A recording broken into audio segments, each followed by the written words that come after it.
Good evening, campers. It's me, Kira. Does anyone else envy the guy in 2001 who did one classic for 2021? Because I kinda do. I actually thought doing 23 classics would be a little bit of an ask, but apparently I've done it. I'm a little bit surprised at myself, to be honest. So let me give you a little bit of rationale to why I want to read more classics. The first reason was that I did a series of videos about 10 classics that I think you must read. One of the greatest things that came out of that was the conversation, "Hi Steve Donahue, really appreciate you, mate." And now other people are starting to do their lists. And what I realised through engaging in that is that I actually have quite big gaping holes in my knowledge. So filling up with classics doesn't seem like a bad idea to me. Also, probably equally on the importance list is that I got a lot of books here. I don't need to buy any more. And I think I'm just not going to buy any books for 2023 and try to really rattle through what I got on my shelves, because there's way too much here. So culling them right down sounds great to me. So let's start with, I'm looking at these books, I don't really know where to start.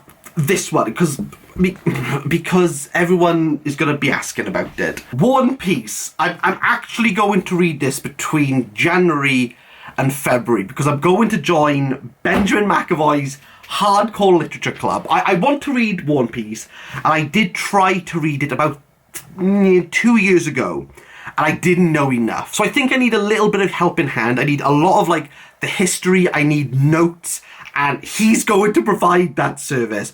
So I'll pay the £25 a month to join that hardcore book club.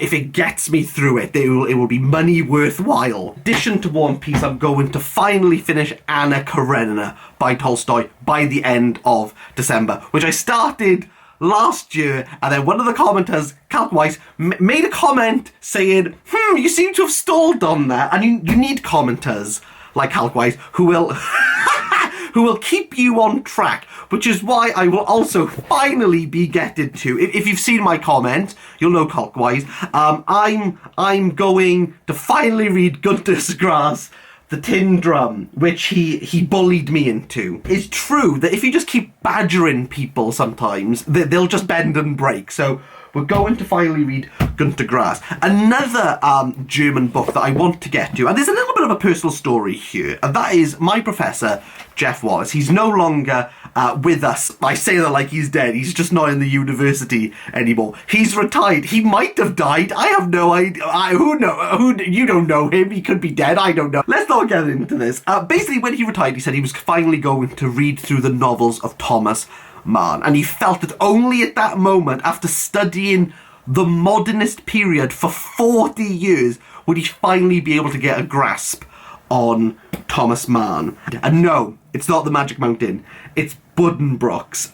Jeff Wallace knew his stuff, and he might be dead. Why do I keep saying that? He was a lovely man. I hope he's not dead. This is going to be the worst segue ever. But if he is dead, he might go to Neverland by Peter Pan. Oh, we'll finally finish that. Oh, you know what? I'll get through the Jungle Books by Rudyard Kipling. That can go. Thinking of Kipling, I mentioned this before in another video, but I got a Norton Critical edition of Kim, which is meant to be Rudyard's best work. What was interesting to me in regards to engagement about Kipling is that the people who have the most disdain for Kipling aren't Indian or Pakistani. The Indians and Pakistanis who did reach out to me said really good things about Kim and really praised it, and people who haven't read Kim and don't live in Southeast Asia absolutely loathe the idea of me reading it. That's interesting, isn't it? You know what else is interesting? Black No More by George S. Schuller, which is a sci-fi, I think it's the first Afrofuturism book. I believe this is about people in 1930s America who are black who can change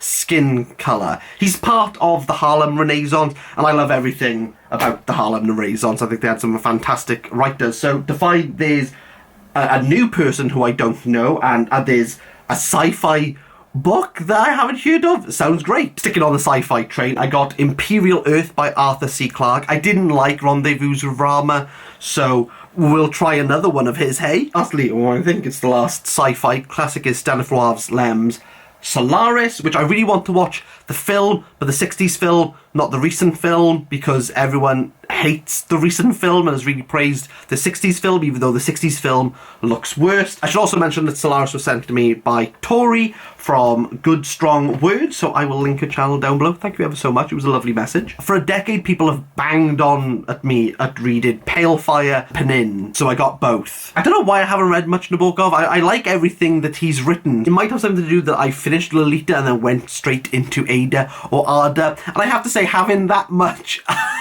sexual taboo consecutively can do things to a man. Blood Meridian by Cormac Bloody McCarthy. I'll get around to it. I don't like Cormac McCarthy, but I'll get around to it, people. Now that the Cormac McCarthy fans are happy, I'm just going to really wind them up by saying I'm finally going to read Black Panther, and someone will be like, and that's not real literature, and I'll be like, if you really want to wind some people up, just say like comic books are literature. It's one of the greatest joys in my life. If McCarthy to Black Panther hasn't given you whiplash, then going from Black Panther to finally Paradise Lost. I have read it, I'm doing my PhD on it, but I'm going to review it. I'm going to review Paradise Lost, which is like it's incredible, isn't it? Let's be honest. You know what also is incredible?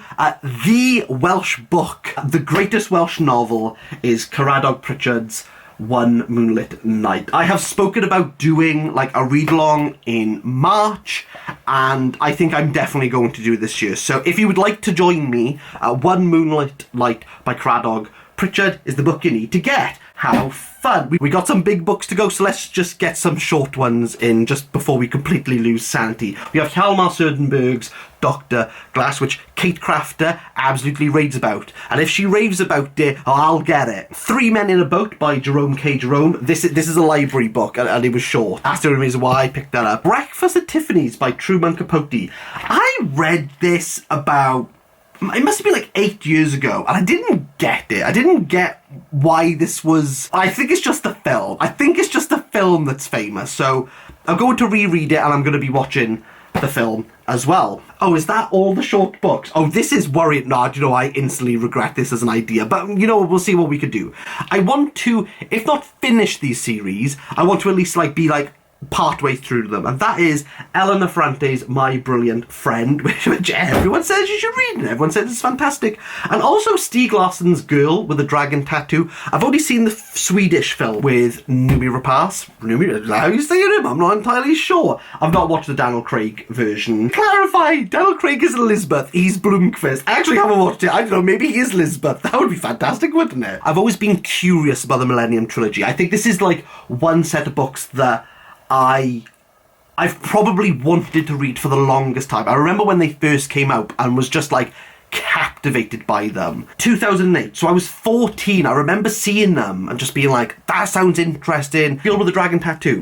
I want to read that. We're moving into like the heavier stuff now. We started off with Tolstoy, we just ignored the Russians, but I do have this wonderful folio edition of A Hero of Our Time by Mikhail Lermontov. I think this was like really important back in the day, but I don't know much about it. I don't think it's as important as Dead Souls. One that I know is going to be absolutely fantastic is Rohinton Mysteries: A Fine Balance. I'm so ready to read this. You know, I wanted to put A Suitable Boy by Vikram Seth on my list, and also Yashpal. No, don't do it to yourself, Kieran. We know this is going to be good, so... oh, I'm so excited. Also excited to read Norwegian Wood by Murakami, just because how absolutely, like, torn people are on this. You either absolutely adore it, which is the worst thing ever. I think I need to, like, really increase my Murakami intake. Read After Dark? I don't remember anything about it. I also listened to the audiobook, but it was in my car, so I was like I wasn't really listening to it. The Colourless Life of Suzuki Tadashi? Boring. Like, I remember just being like, oh my gosh, is this like audiobook like still going on in my car? One, again, I don't think I know anything about it. Is there a film of this? The Unbearable Lightness of Being by Milan Kundera? He's Czech, isn't he? Is he Czech? Yeah, he's Czech. I read Harabel's work, which I really enjoyed. Is he Czech? Oh, I'm starting to doubt myself now. He's Czech. Oh, I'm going to have to check it, aren't I? Hey, he's Czech. He's Czech and Harabel's Czech. So I'm interested to read that. And then the last one, have we really gone through 20? Oh, no, that went way too quick. Is Calvino's If on a Winter's Night a Traveller, which was sent to me by Coyne Reid. And by the look of the spine, she clearly put it off. I know this gets really meta, and I think, is it about a guy who finds a spelling mistake in a book who wants to return it, but you're the guy? Gosh, now that I'm stacking these on top of each other, what am I doing with my life? Reading, apparently, that's what I'll be doing. Why did I leave one piece to go on the top? Oh, it's a beautiful sandwich. Look at that. So these are the books, and here's the thumbnail. So you know I didn't pull anything. Let me know what you think about these, or if you're interested in reading any of them. Oh no, that's way too many. No!